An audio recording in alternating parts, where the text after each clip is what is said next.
नमस्ते, स्वागत है आप सभी का ज्योत्सनास नॉलेज वर्ल्ड @ पॉलिटिकल साइंस में। आज हम पढ़ने वाले हैं अरस्तू का राज्य संबंधी सिद्धांत, जिसका पार्ट 1 पहले ही आ चुका है, जिसके अंदर हमने अरस्तू के राज्य संबंधी सिद्धांत का सामान्य परिचय, अरस्तू के राज्य की उत्पत्ति, राज्य का विकास, राज्य के विकास की प्रकृति या स्वरूप पढ़ चुके हैं। आज हम पढ़ने वाले हैं राज्य की विशेषताएं और राज्य के उद्देश्य। अगर आपने अरस्तू के राज्य संबंधी सिद्धांत का पार्ट 1 वीडियो नहीं देखा है तो आप पहले पार्ट 1 वाली वीडियो पूरी देखिए, उसके बाद पार्ट 2 वाली वीडियो देखिए, क्योंकि अगर आपने पार्ट 1 पूरा नहीं देखा है तो पार्ट 2 आपको आसानी से समझ में नहीं आएगा। तो पहले पार्ट 1 की वीडियो देखिए, जिसका लिंक आपको डिस्क्रिप्शन बॉक्स में दिया गया है, और उसको देखने के बाद में आप पार्ट 2 देखिए, जिससे आपको ज़्यादा अच्छे से समझ में आएगा। तो शुरू करते हैं अरस्तू के राज्य की विशेषताएं। अरस्तू के राज्य सिद्धांत की पहली विशेषता है राज्य एक स्वाभाविक संस्था है। अरस्तू राज्य को एक स्वाभाविक संस्था मानता है, जिससे अलग रहकर व्यक्ति अपने जीवन के लक्ष्य की प्राप्ति नहीं कर सकता है। अरस्तू बोलता है कि राज्य एक स्वाभाविक यानी कि प्राकृतिक संस्था है। अगर मनुष्य उससे अलग हो जाएगा तो अपने जीवन के लक्ष्य को कभी प्राप्त नहीं कर सकता है। राज्य एक स्वाभाविक संस्था है, इस कथन की पुष्टि करने के लिए अरस्तू ने कुछ तर्क दिए हैं। अरस्तू ने जो बोला है कि राज्य एक स्वाभाविक यानी कि प्राकृतिक संस्था है, इसके पक्ष में यानी कि इसको सही साबित करने के लिए कुछ तर्क दिए हैं, जो इस प्रकार से हैं। तो पहला तर्क है, जिन संस्थाओं पर राज्य आधारित है वे संस्थाएं स्वाभाविक है, तो निश्चित ही उन स्वाभाविक संस्थाओं का विकसित रूप भी स्वाभाविक होगा। अरस्तू बोलता है कि जिन संस्थाओं से मिलकर राज्य का निर्माण हुआ है वो संस्थाएं जो है वो स्वाभाविक है, और वो संस्थाएं कौन कौन सी है? परिवार और ग्राम, जो कि एक स्वाभाविक संस्था है, तो उनका विकसित रूप है राज्य। तो जब परिवार और ग्राम एक स्वाभाविक संस्था है तो उनका विकसित रूप यानी कि राज्य भी एक स्वाभाविक संस्था है। दूसरा तर्क दिया है अरस्तू ने, राज्य का जन्म मनुष्य की समस्त आवश्यकताओं की पूर्ति के लिए एवं उसके सर्वांगीण विकास के लिए स्वाभाविक रूप से हुआ है। तो अरस्तू कहता है कि राज्य का जन्म जो है मनुष्य की समस्त आवश्यकताओं की पूर्ति करने के लिए हुआ है। उसका सर्वांगीण विकास यानी मनुष्य का सभी रूप से विकास, शारीरिक रूप से, मानसिक रूप से, सामाजिक रूप से, भावनात्मक रूप से, व्यक्ति के समस्त विकास का जो कार्य है वो राज्य का है, और इसी कार्य के लिए जो है राज्य एक स्वाभाविक रूप से उत्पन्न हुई संस्था है। अरस्तू ने तीसरा तर्क दिया है, व्यक्ति के विकास का जो कार्य परिवार में प्रारंभ होता है उसका पूर्ण सिद्धि राज्य में ही की जा सकती है।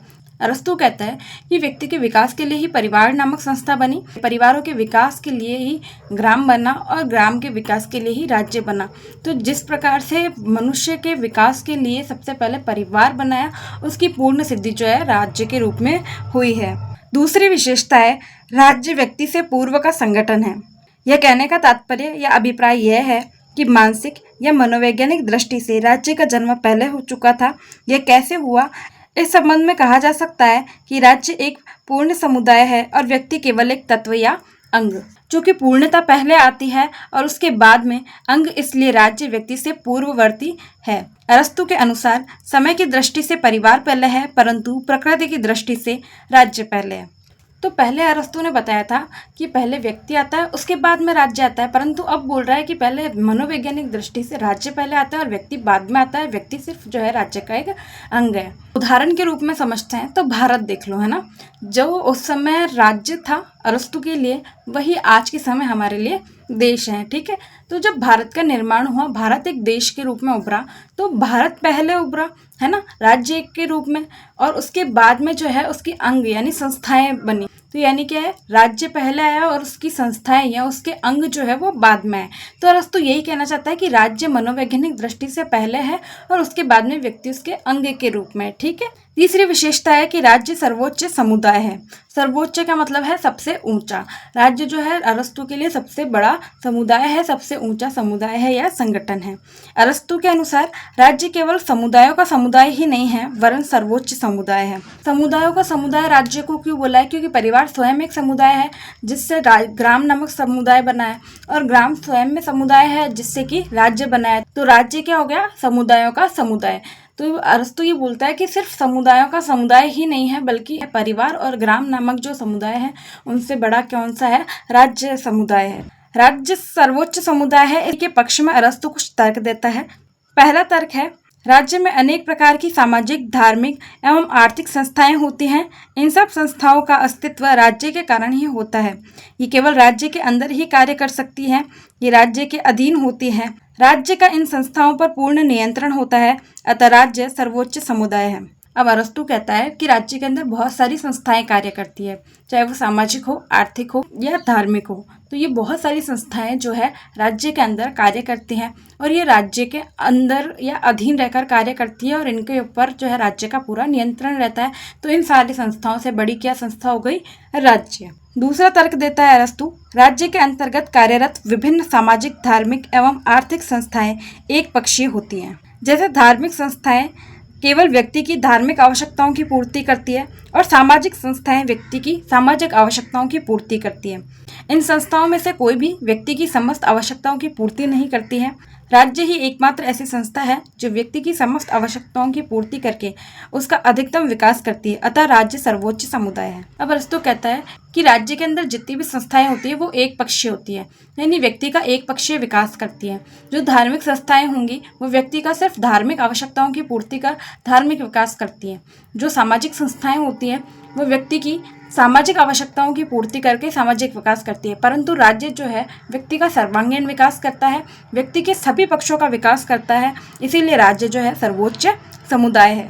तीसरा तर्क दिया है अरस्तु ने कि राज्य के अंतर्गत कार्यरत सभी संस्थाओं का कोई ना कोई लक्ष्य अवश्य होता है, परंतु राज्य के लक्ष्य की तुलना में ये सभी लक्ष्य निम्नतर होते हैं, अतः राज्य सर्वोच्च समुदाय है। अरस्तु कहता है कि राज्य के अंदर बहुत सारी संस्थाएं कार्यरत होती है, चाहे वो आर्थिक हो, धार्मिक हो या सामाजिक हो। इन सबके कुछ ना कुछ लक्ष्य अवश्य होता है, परंतु राज्य के लक्ष्य के सामने ये सभी के लक्ष्य जो है वो छोटे होते हैं, इसीलिए राज्य एक सर्वोच्च समुदाय है।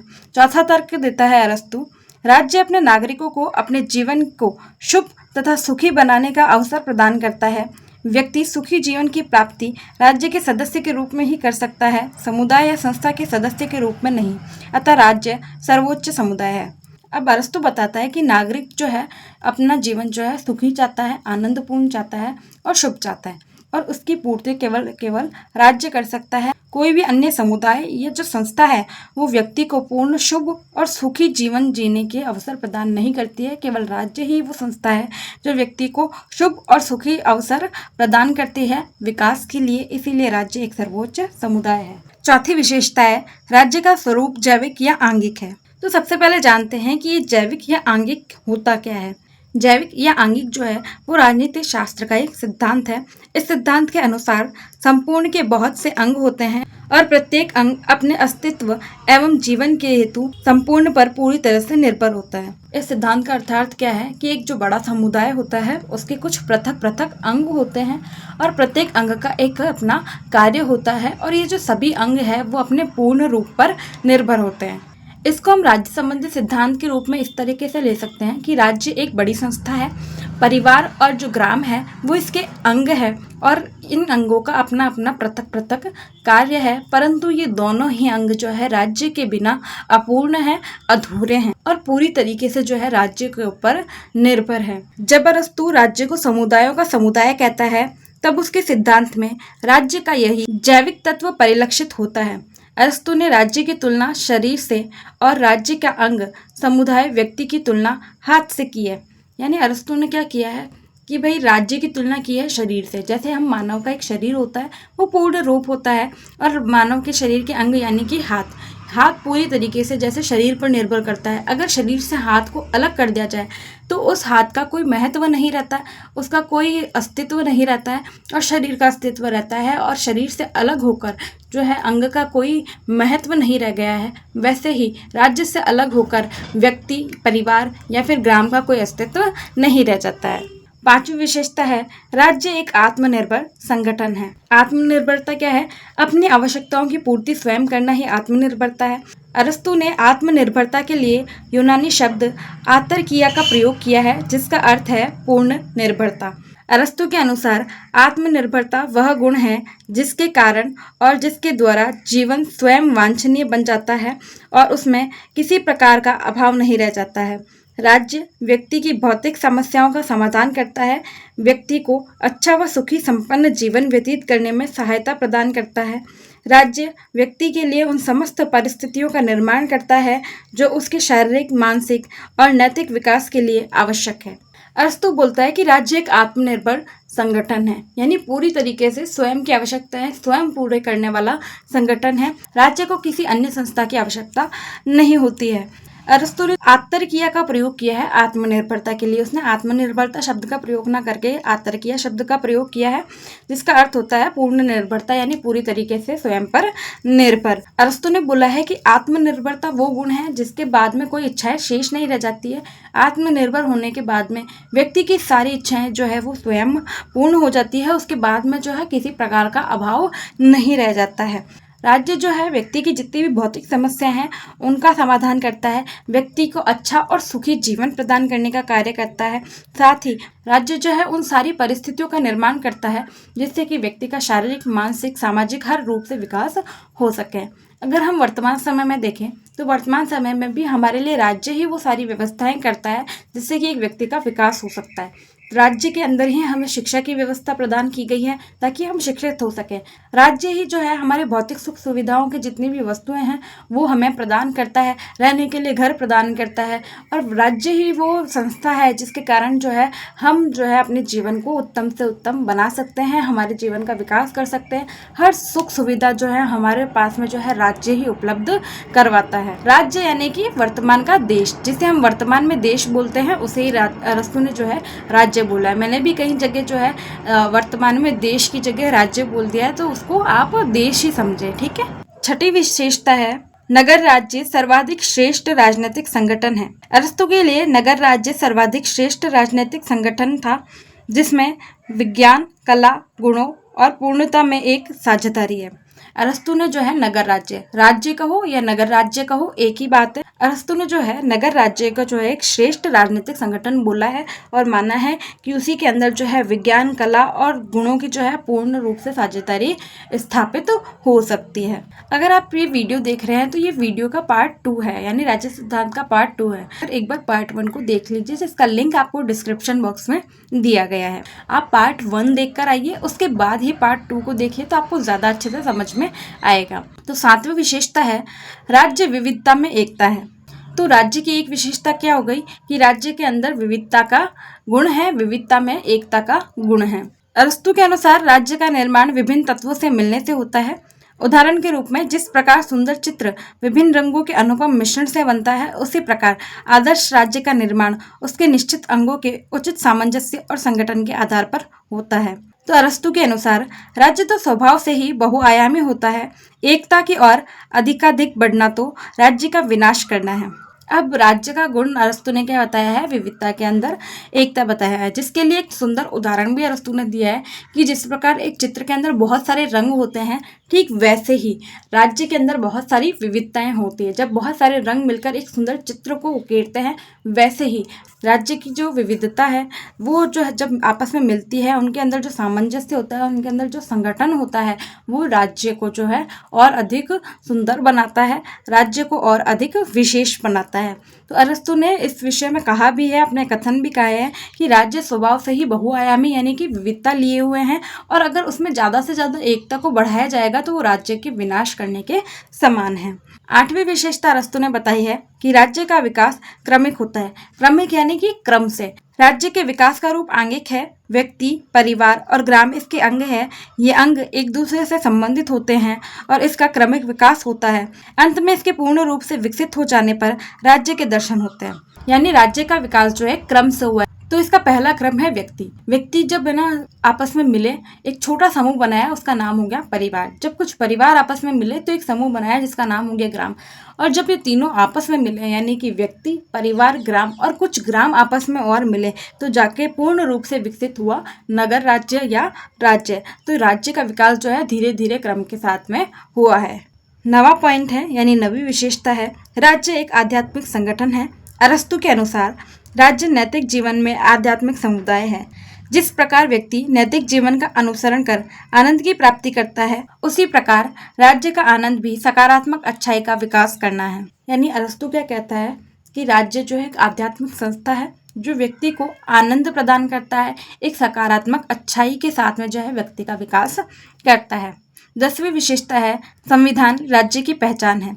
अरस्तु की धारणा है कि संविधान राज्य की पहचान है और संविधान में परिवर्तन राज्य में परिवर्तन करने के समान है।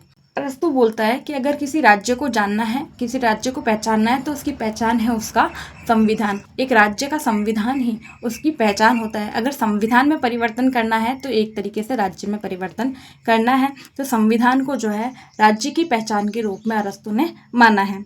11वीं विशेषता है राज्य और शासन में भेद। अरस्तु ने राज्य और शासन में अंतर स्पष्ट किया है कि जहाँ राज्य समस्त नागरिकों और गैर नागरिकों का समूह है, वहाँ शासन उन नागरिकों का समूह है जिनके हाथ में सर्वोच्च राजनीतिक सत्ता है। नागरिकों और गैर नागरिकों यानी बिना जिनको नागरिकता प्राप्त नहीं है, उन दोनों से मिलकर तो एक राज्य बनता है। परंतु शासन जो है कुछ व्यक्तियों के हाथ में होते हैं जो नागरिक होते हैं और जिनके हाथ में राजनीतिक सत्ता होते हैं, जो राजनीतिक कार्य करते हैं, राजनीति को चलाते हैं, वो उन कुछ नागरिकों का समूह जो है वो शासन कहलाता है। तो यही समाप्त होती है अरस्तु के राज्य की विशेषताएं। अब पढ़ते हैं राज्य के उद्देश्य। राज्य के कार्यों और उद्देश्यों के प्रति अरस्तु का दृष्टिकोण रचनात्मक और सकारात्मक है।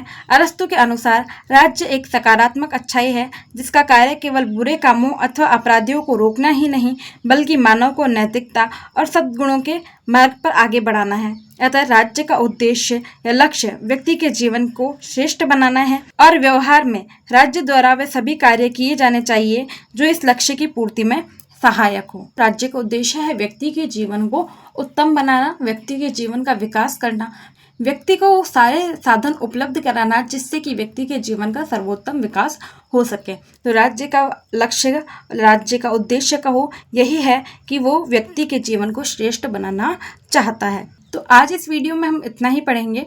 आगे के जो बचे हुए पॉइंट हैं अरस्तु के राज्य सिद्धांत के कार्य, अरस्तु के राज्य सिद्धांत की आलोचनाएं और निष्कर्ष, ये हम पार्ट 3 के अंदर पढ़ेंगे।